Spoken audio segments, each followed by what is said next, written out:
Hi everyone and welcome.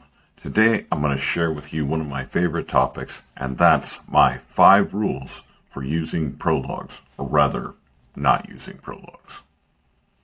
Let's dive right in. Now, I know that everyone will tell you that there's no rules for writing a novel, and if there are rules, nobody knows what they are. But there are certain guidelines that we have for prologues. Why? What's a prologue anyway? Well, a prologue is a part of your story that comes before chapter 1, and it usually reveals some kind of information that the reader needs to know to understand your current story. That's if they're done well. But readers often skip prologues, and editors like me, most of the time, we just hate them. And the reason is many authors use them in the wrong way. So here are my rules for using prologues. The first rule, no information dumps. Just don't do it. Don't pile a whole bunch of information that you think the reader might need to know into a prologue. What should you do instead? Show us that information through the first part of your novel and throughout the novel. Don't tell the reader things. Show them this information as your characters discover it and as they move through your story. It'll be a lot more compelling for your reader. They won't skip the prologue, and they certainly won't read the prologue and put your book down without ever even getting to chapter number 1. Rule number 2, don't bore me. Many prologues are boring. They're just a boring introduction to the story. They're kind of slow. There's not really much to them. What should you do instead? Well, you should add action to your prologues. Make them something that's compelling, that hooks the reader and gets them wanting to read the rest of your story. Remember the rule that if you bore me, you lose me. It's one of the things a friend of mine says all the time, and it couldn't be more true when it comes to books and especially to prologues. So in your prologue, don't bore me, whatever you do. The next rule for prologues, don't share unrelated stuff.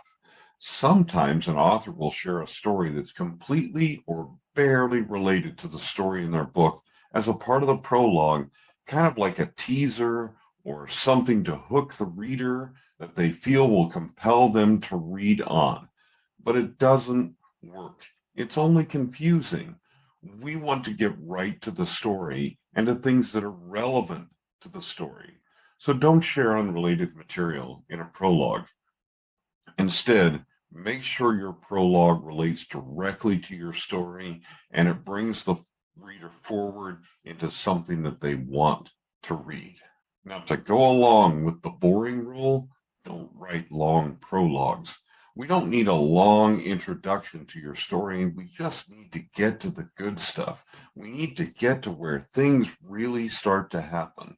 Long prologues not only bore readers and get them to leave your book, but they just add nothing to your story. So don't write long prologues.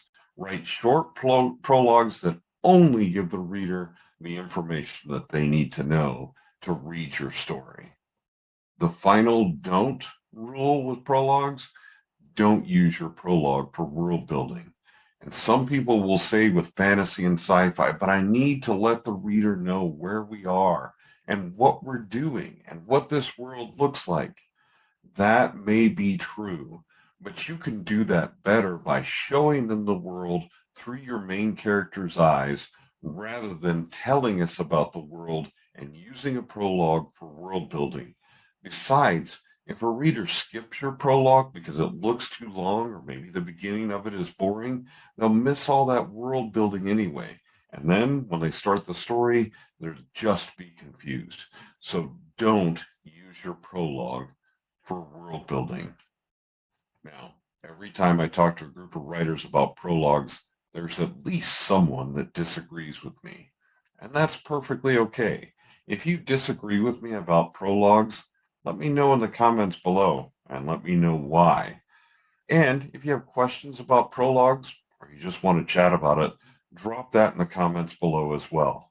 And if you like this video and this type of content, hit that subscribe button And be sure you hit that notification bell too so you don't ever miss an update. And with that, thanks everyone, and we'll see you next time.